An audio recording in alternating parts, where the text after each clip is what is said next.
रोज मुझे धमकियाँ आती रहती हैं 10-20।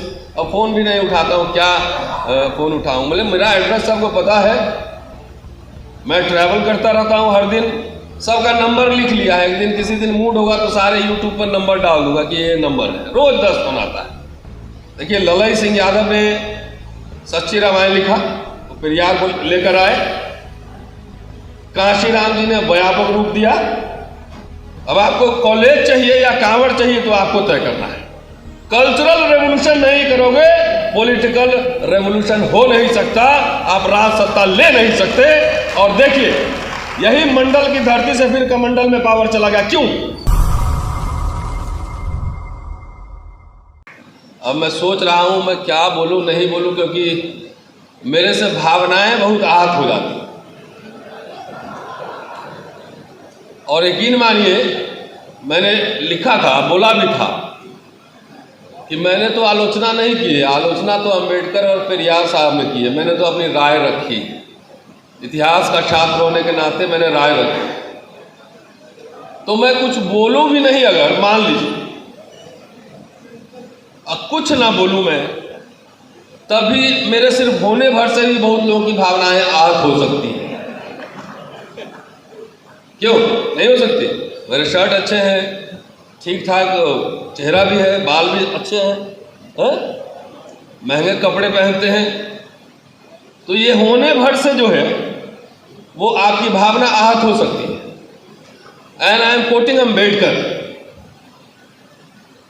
कि किसी हिंदू से, हिंदू जिस सेंस में कह रहे हैं, से पूछो किसी अस्पृश्य के जीवन में सुधार हो रहा है, अच्छे कपड़े पहन रहा है, खाना खा रहा है, व्यापार कर रहा है, सम्मान वाला पद लेता है, तो तुम्हें क्या प्रॉब्लम है इससे? तुम्हें क्यों समस्या है इससे? तो हिंदू बोलेगा कि जिसे आप सुधार कहते हैं वो सुधार नहीं, हमारे धर्म के खिलाफ विद्रोह है, और उसकी जड़ें शास्त्रों में। अगर आप लोग उसमें बने रहना चाहते हो, उस धर्म में, तो आप सोचिए, आजकल तो मैं सफाई अभियान पे हूं। जितना घर में जाइए, आज पेरियार साहब की जयंती है, घर में जाइए, जितना कचरा उचरा है वहां साफ कीजिए, सफाई कीजिए। पहला काम ये है, फर्स्ट स्टेज, ठीक है? जाके आप गोमती है यहाँ पे, सब बहुत ही नाच नचायो डालिए, मुक्ति उसी से मिलेगा। रोज मुझे धमकियाँ आती रहती हैं 10-20।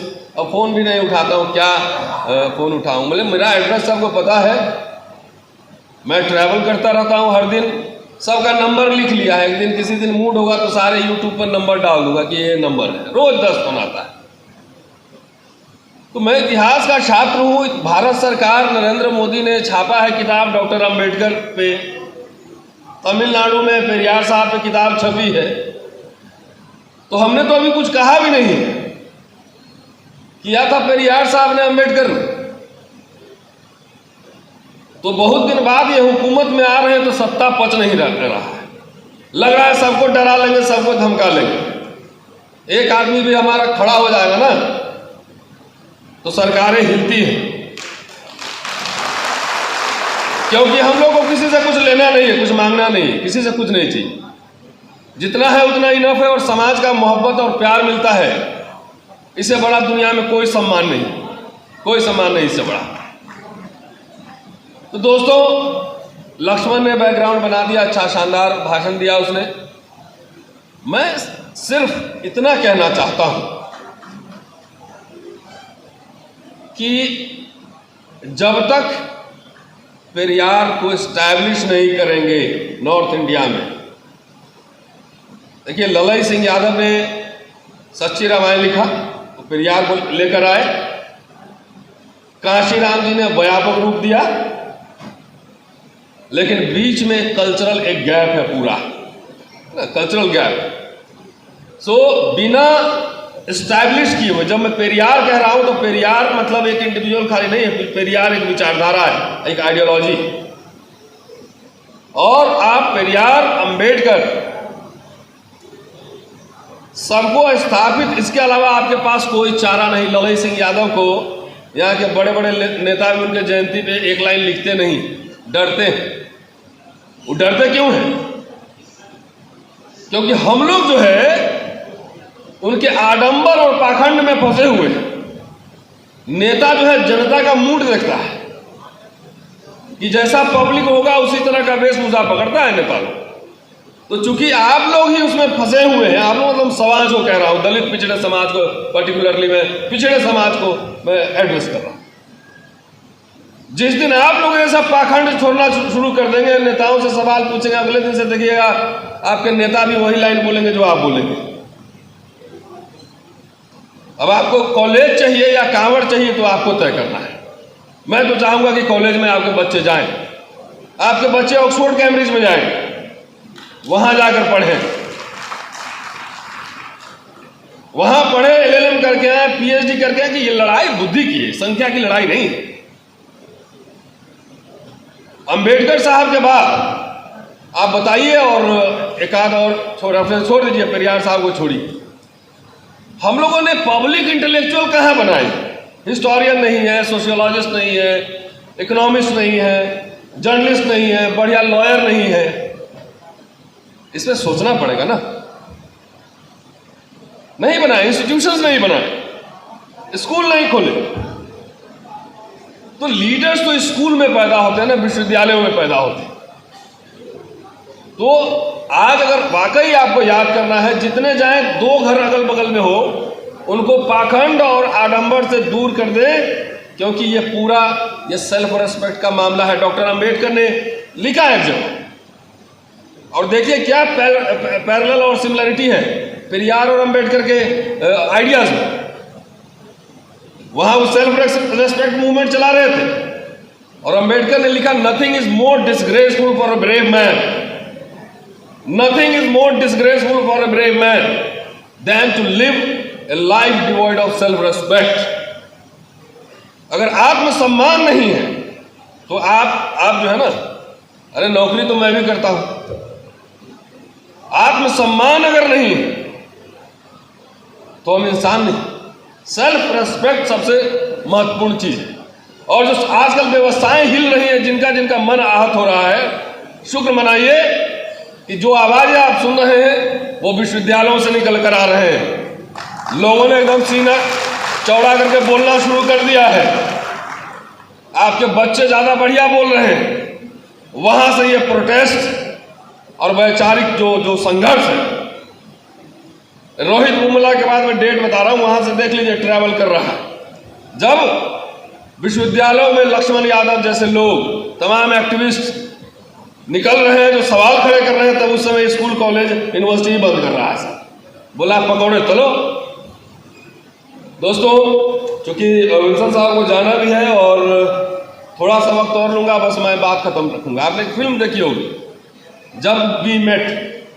तो मैं आज कहने जा रहा हूं कि जब अंबेडकर मेट पेरियार, और जो बात हुई थी वो बात मैं आपके सामने रखने जा रहा हूं। ये 1920 से लेकर 1937, फ्रॉम 1920 to 37,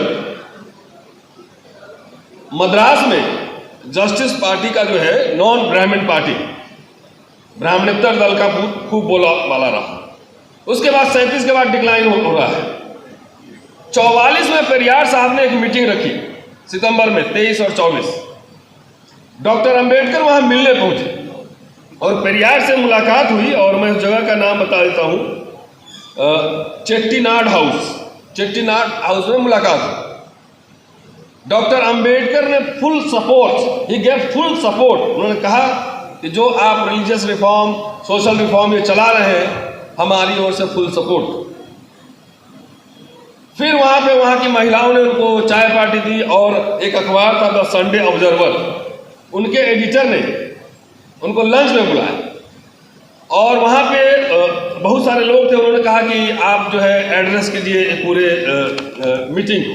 तो जो एड्रेस उनका है अंबेडकर साहब का, इसलिए मैं जानना जरूरी है, क्योंकि आप कंपेयर कर पाएंगे कि जो स्थिति अभी है, क्यों मंडल कमीशन के बाद 80s में जो दल इतने पावरफुल थे, बिहार उत्तर प्रदेश की मैं बात कर रहा हूं, so all political parties emerged as a powerful party in late 80s and 90s, वो कैसे डिक्लाइन हो गया, क्यों डिक्लाइन हुआ? 1920 से लेकर 37 तक जस्टिस पार्टी अगर बेहतर कर रही थी तो उसके बाद डिक्लाइन क्यों हुआ? फिर यार साहब इसमें सोच रहे थे, डॉक्टर अम्बेडकर ने कहा कि ये सवाल पूछने लायक है कि ये जो ब्राह्मणेतर दल है, नॉन ब्राह्मण पार्टी, यह हार क्यों गया? तो उनका कहना था कि हजारों साल से ये पूरी लड़ाई जो है, ब्राह्मण और नॉन ब्राह्मण की लड़ाई हजारों साल से है, और अंतर यह है कि ब्राह्मण पार्टी जो है वो इनइक्वलिटी मानता है और नॉन ब्राह्मण पार्टी इक्वलिटी में विश्वास करता है। ये संख्या में कम है, लेकिन सत्ता के तमाम जो पोस्ट हैं, पोजीशंस हैं, उस पर वो बैठा हुआ है। सैकड़ों बार, कहते हैं कि सैकड़ों बार नॉन ब्राह्मण पार्टी ने इन पे हमला किया, इनको अटैक किया, लेकिन तब भी वो बना रहा, क्योंकि वो पोजीशन इंपॉर्टेंट पोजीशन है, उस पर वो बना रहता है। अब कारण तलाश रहा हूं, कारण पे नजर डाली, क्यों 37 के बाद जस्टिस पार्टी कमजोर होती? तो जो रीजन बता रहे हैं अपने घर, अपने बिहार और उत्तर प्रदेश में जरा पता की जाए कि वो रीजन है कि नहीं, क्यों चुनाव हार रहे हैं। कहते हैं कि इस दल के लोगों में स्वार्थीपन, भेड़चाल, पढ़े लिखे ब्राह्मणेतरों में समाज से अलग होने का भाव, नीति और उद्देश्य में संकीर्णता और संगठन की शिथिलता, ये कारण थे जिसकी वजह से ये पार्टी हारा वहां पे। कह रहे हैं कि 1917 से 37 के दरमियान, और मैं आपको एक बार बता दूं, सबसे पहले रिजर्वेशन ओबीसी को मिला था। 1920 में ही मद्रास और बॉम्बे क्षेत्र में जो है, प्रोविंस में, लोकल बॉडीज में उनको 1920 में रिजर्वेशन मिला था। शेड्यूल कास्ट का रिजर्वेशन बाद में आया, ट्राइब का बाद में आया, लेकिन ये हिस्ट्री भी पता नहीं। तो कह रहे हैं वो कि इस दरमियान 20 साल में उसने जनता के हित के काम करने से अधिक ब्राह्मण वर्ग को गाली गलौज करना ही ज्यादा महत्वपूर्ण लगा।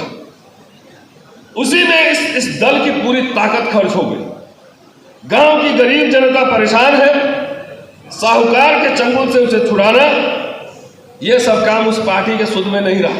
He was talking about 1920s, कि why the party was power from 17 to 37, and in 37 first election the party lost. So Ambedkar, he was analyzing the reason, what were the reasons for defeat.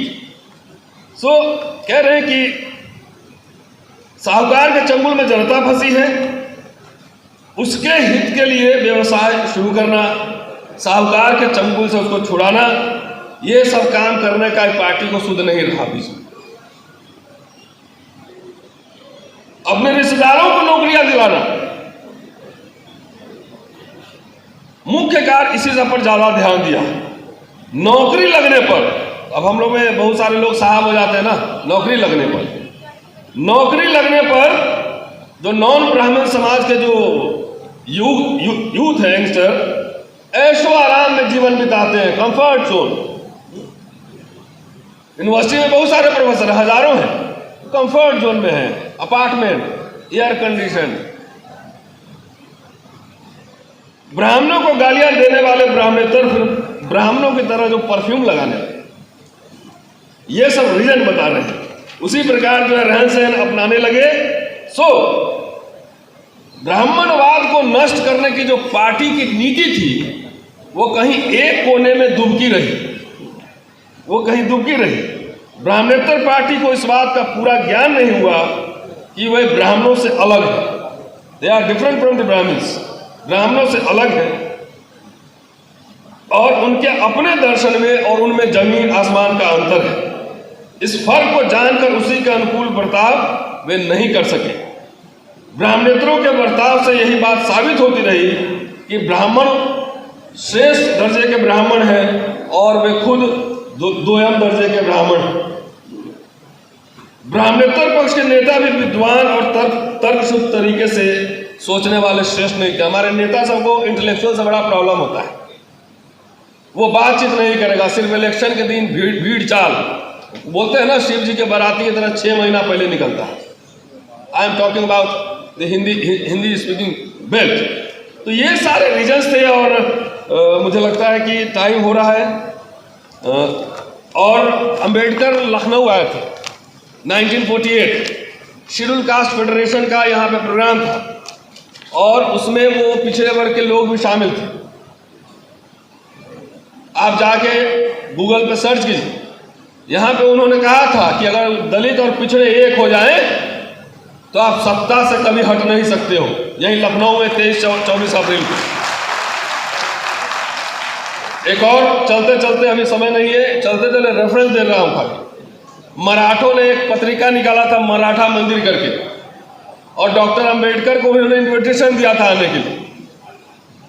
उन्होंने लिखित अपना संदेश भेजा था जिसमें जो मध्यवर्ती जातियां हैं, जो मिडिल ऑर्डर हैं, उनके बारे में उन्होंने लिखा था और कहा था कि आपके पास 2 रास्ते हैं, या तो ऊपर शामिल हो जाओ या नीचे आ जाओ।